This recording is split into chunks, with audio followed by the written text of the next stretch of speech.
Hey fellas, Cajun Cardboard coming at you from the great state of Louisiana. As you guys know, I'm a big fan of Card Ladder. It's my data pricing tool of choice, but it can do so much more. I'm going to start putting out a few videos here and there. And again, just to be transparent, I consider myself on friendly terms with Chris and Christina and Josh and the people at Card Ladder.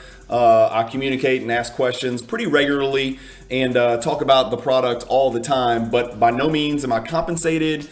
I very freely endorse them. There's no monetary ties to it. I have no incentive to send people to Card Ladder. I don't have a link where I get paid. Luckily, as of right now, I'm totally detached from anything and everything having to do with anything like that with any of the products or companies that I endorse. But Card Ladder is a big favorite of mine. I've gotten really accustomed to it. I'm learning a little bit more each day, like I am on producing YouTube content. And today I wanted to talk to you guys a little bit about the indexes and how you can use the indexes to take a little bit of a step back and take a macro approach. But most importantly, I wanted to dispel the rumors that the card market is crashing, or cards are going, some cards are going down, but guess what? Some cards are going up. And what's beautiful about the index is it gives you a kind of a big picture look at. We're going to look at three indexes today. The basketball card index, which includes a humongous quantity of cards. The LeBron James index, which includes a pretty large assortment, sample size of LeBron cards that are included in the Card Ladder database. And then also the Michael Jordan index, which includes an even larger database of Michael Jordan cards that are included in the index that spans, 30 years or more. So without any delay, I'm going to switch you over to picture-in-picture and show you how to get to these indexes on Card Ladder. So first and foremost, you're going to go to cardladder.com. And if you're a Card Ladder Pro member, like I am, which I highly recommend, it's going to give you access to a bunch of features that, are not free. The sales history being the primary one. The sales history feature on Card Ladder is what allowed me to stop using market movers, 130 point, eBay sold comps, or anything like that. So I get all of my comps, which is comparable values for cards that have sold. If I want to figure out what a card's worth, I get my comps from Card Ladder. And then if the card is included in the Card Ladder database, if it's actually been input, I obviously search up here in the top section for that. And if you put in 97 metal red Jordan, if you're in the ladder section, it'll pull up, it has this precious metal gems red card, not coincidentally, in all these different grades. It's actually in the database. But if it's a card that's not in the database, or even if it is a card in the database and you just want to see the sales history, you're going to click right here. And then another new feature, a relatively new feature, is this shop option right here. We're going to talk about that in a separate video, but I just wanted to show you how I use Card Ladder for sales history comps. But today we're going to click this index button over here. It's going to pull up all sorts of indexes, right? And so again, remember, we're hearing gloom and doom, right? Gloom and doom, this scam, that scam, cards are tanking, I'm getting out, cards were a fad. Long-term, cards may be good, but people are getting crushed. That's all great. But what I'm looking at on this screen, and numbers don't lie, it's green as heck, right? I'm not cursing. I didn't say the other H word. It's all green, right? And so all of these terms mean something, and we'll talk about each one a little bit. The CL50 value is where Card Ladder has deemed 50 cards most indicative of the state of the hobby. We're going to look at that in a totally separate video. But today, I want to look at basketball index. Okay, so we're going to click on the basketball index right there. It's going to take us to a page where Card Ladder has tracked the approximate value based on comparable sales for 11,664 different cards. Now, it may not be 11,664 unique cards themselves. I need to ask and confirm this, but I think the 11,664, like for instance, we just looked at that PMG red. I think all of those grades would be considered a card. So, a BGS 8, BGS 8.5, and BGS 9 of the same card would be considered three cards. I don't know. I will confirm that. If you know the answer, comment below. Chris, Christina, or Josh, if you're watching, please comment and confirm that. That is my suspicion, but I may be wrong. So I think they treat every graded card as a separate card if it's a different grade, even though it might be the same card. That's what I'm getting at. But as you can see, it's a large sample size. So 11,664 cards sorted just by the sport. So these are just all of the basketball cards in the different grades in Card Ladder. That's my understanding. So we can look at this chart over here, and it gets super helpful. I'm going to kind of blow this up a little bit so you guys, actually, let me go down so we can see the whole graph. So what I wanted to do is I wanted to start here and then just kind of scroll backwards and go back in time and see what's happened. So if we look at the last 2 weeks, really what we're focusing on here is the rate of growth. The card market over the last 2 weeks is up 0.86%. Okay, not a lot, pretty steady, and that's expected because 2 weeks is a very short time period.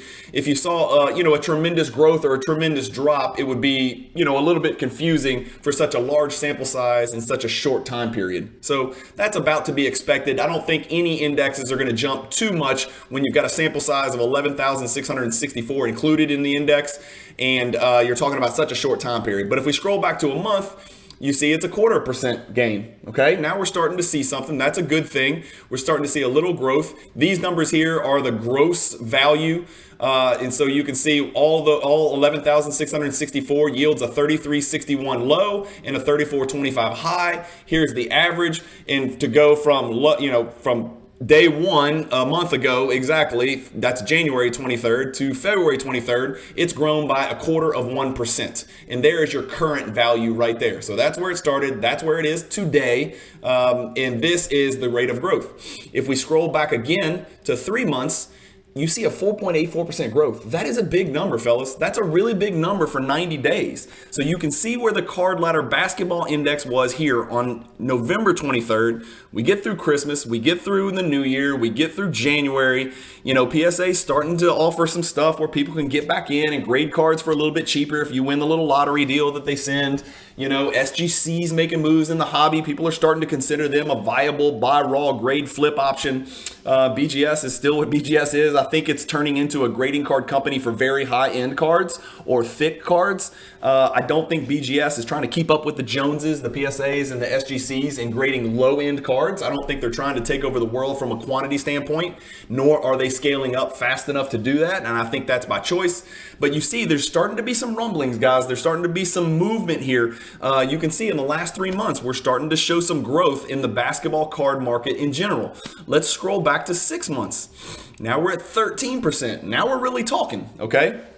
So remember, first quarter of 2021 was the incredible, unprecedented spike of literally the entire basketball card market. But we're going to go back all the way to February. That's a really big growth rate, right? For 180 days, 13% overall for these 11,664 cards. That shows me cards are going up, generally speaking. Are some going down? Yeah. Is your Zion base going in the tank? Yep. But other cards are exploding. Anthony Simons, Darius Garland, fill in the blank basketball player who's, emerging, Jordan Poole, whatever. I don't know. There's cards going up. It's not all cards going down. But just like the national news media, negativity sells, man. I'm not here blowing smoke up your butt. But I do think it's important to take a step back and look at macro data like this. If we look at the last 2 years, the basketball card market's up 541%. Even if we start from the very middle of the 2021 bubble, cards are up 23% from the crazy bubble. At least these 11,664 cards are. Again, there's not a lot of meaningless cards in here. So this list of 11,664, is it going to include a bunch of base prisms and base optics? Yeah, some of them. But obviously, if we looked at an index on only base prism, it would be in the tank. Only silver prism, probably in the tank, but we're not. We're looking at cards in general. So I don't want you guys as collectors and investors to be so hyper-focused on a particular subset, a particular niche of cards that are tanking, because that's not indicative of the entire basketball card market. Okay, enough about the general basketball card index. I want to show you how we can go look at individual player indexes. And then within that, you can even look at individual player certain card indexes in Card Ladder. So this is just an invaluable tool. If you're ever feeling down, you're ever feeling gloomy, if Lamine James memes aren't making you laugh and keeping you positive, which I find that hard to believe because it's one of the best follows on Instagram. If you don't know what I'm talking about, go find Lamine James on Instagram. If you're not on Instagram, I can't help you. I've already told you need to get on. But going back to these indexes, let's look at it. So we've got our basketball index. You could look at any of these sports, right? Any of these sports, and it's showing you, what their indexes are doing. But down here, if you keep scrolling, you can look at all these other player indexes. For example, if you want to look at the monthly percentage growth of indexes, it's sorted in this order across sports. It's got Captain America, Wolverine, Walter Payton, Joe Burrow. I mean, how's that for a cross section of the hobby, right? Cooper Kupp, David Ortiz, for God's sakes.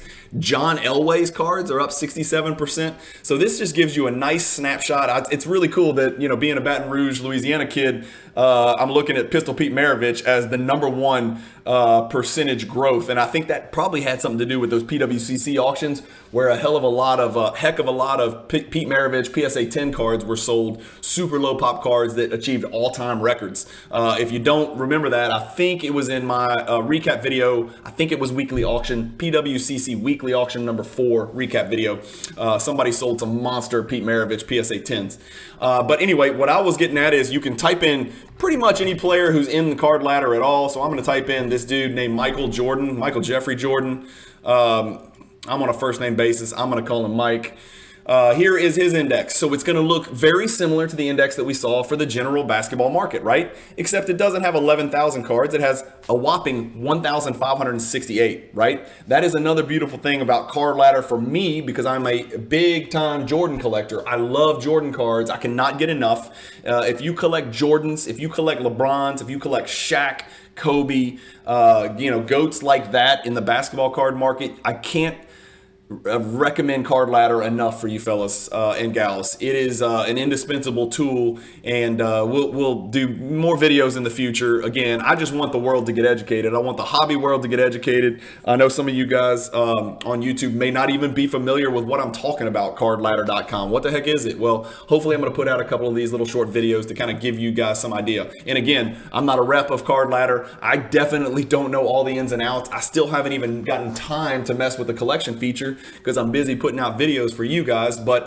there's a million different features over here on the left that we're going to talk about in future videos. But let's look at the Michael Jordan market, right? And so everybody remembers, the Jordan 86 Fleer, crash and burn, right? The end of the world. Somebody paid $800,000 for one, and now it's worth, one just sold for $240 or whatever the case may be. They're hovering around $300,000 PSA 10. It sounds like for the 86 Fleer Jordan rookie card in PSA 10.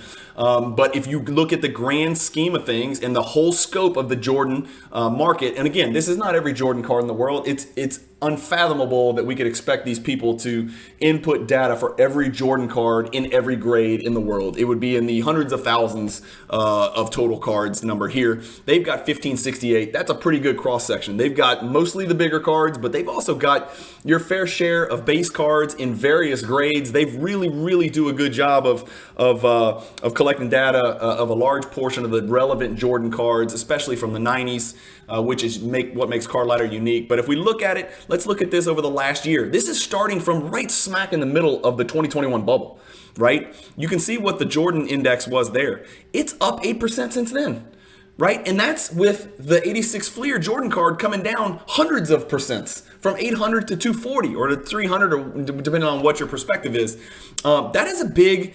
that's a big increase. If you told me my Jordan collection is going to go up 8% every year for the rest of my life, brother, I would be one of the happiest people in the world, because it's going to outperform a lot of other, alternative assets and even traditional assets from an investment perspective. And it's like the most fun thing in the world to do is to buy Jordan cards you don't have, or even buy duplicates of the Jordan cards you do have, which I'm guilty of sometimes. So a Jordan market up 8% just in the past year, those 1568 cards that comprise the Card Ladder index for Jordan. If we look at 6 months, even better, double. Over the last 6 months, the Jordan index has gone up 16%.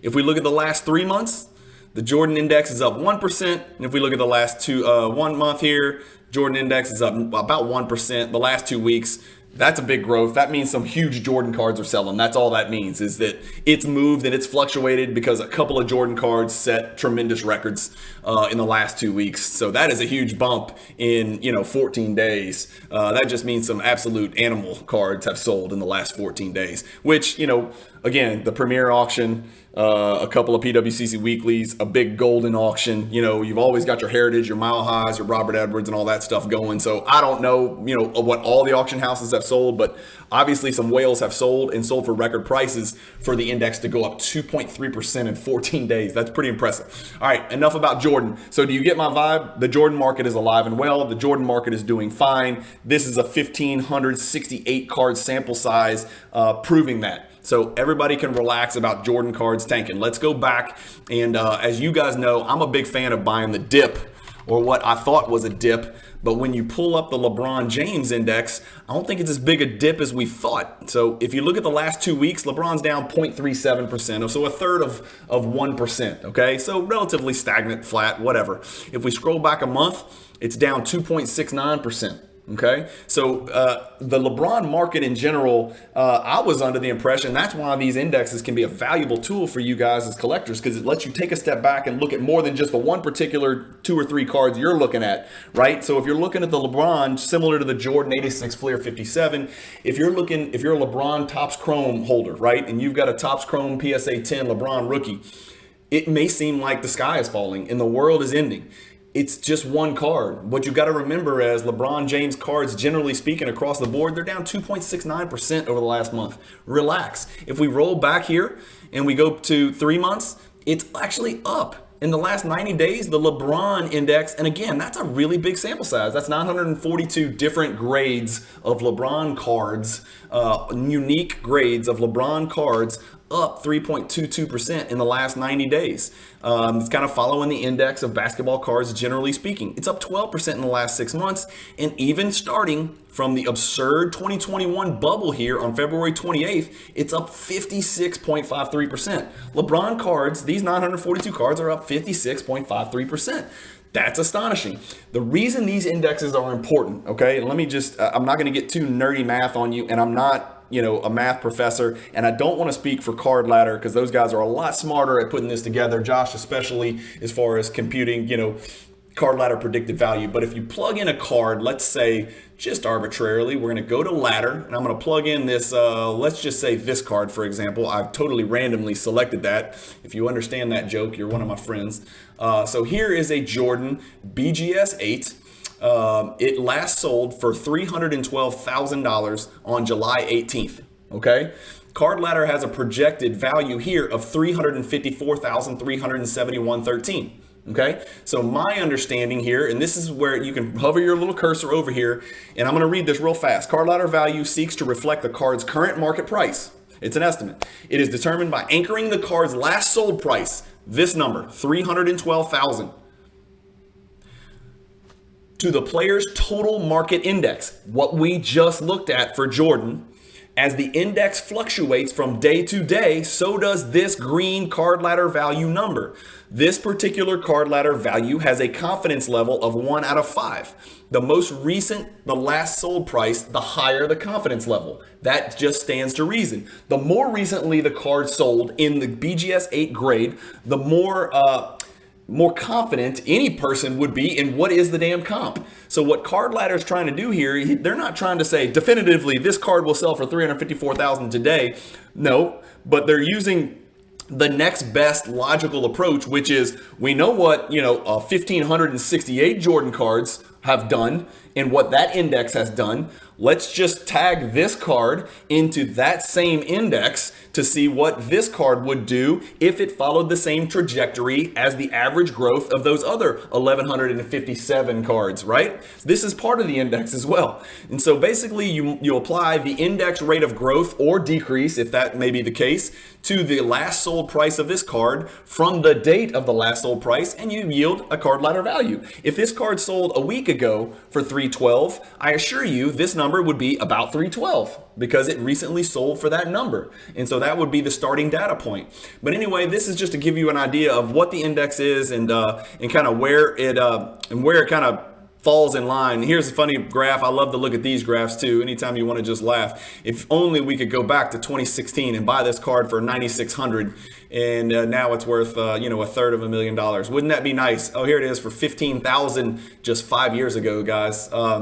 Again, I need that Cajun time machine, that rusty old antique Cajun time machine to go back to 2017. I'd be buying Jordan PMG Reds instead of Jaylen Brown base prism cards and Ben Simmons base prisms, so I could make $50 on a grade and flip. But anyway, guys, that's just one example of many of the features on Card Ladder. I didn't put a lot of thought into this. Comment below if I left something out or there's something else that you want to point out about Card Ladder. Again, I don't get paid to send anybody to Card Ladder, but I know there is a free version where you get access to some stuff. I don't know if it gives you access to the indexes or not. I really probably should have asked before I did this video, but that's not really what it's about. This video was just about, you know, getting you guys off the nearest bridge and telling you to chill out, take a step back. Let's look at some big picture numbers of the basketball card hobby, generally speaking, and especially Jordan and LeBron. And again, I selfishly chose those two players because I am big collectors of those two players. If we really wanted to go back to indexes, you know, instead of LeBron James,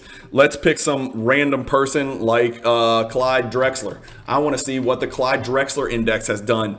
And here we go. We click CLYDE. There you go. There's 29 CLYDE DREXLER cards in various grades included in here. Yo, yeah, what cards of CLYDE DREXLER are included? Well, let's click cards. Here they are. Yes, and I was right. I think this confirms my suspicion is that every CLYDE DREXLER card in a different grade counts as a card. So there's 29 Drexlers in here. You got his 86 Fleer, his 87 Fleer.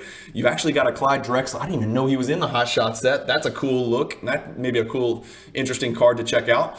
You've got some Timeless Moments. You've got your Beam Team Drexler in various grades. You've got your Z-Force Slam Cam Drexler. You've got your Upper Deck Jersey Drexler. So this is a pretty good sample size of the Drexler cards that matter for those of you who collect CLYDE. And so if you look at those cards, those are the cards. Those are the 29 various grades that are included in his index. Same analysis, right? CLYDE Drexler cards are up 340% all time.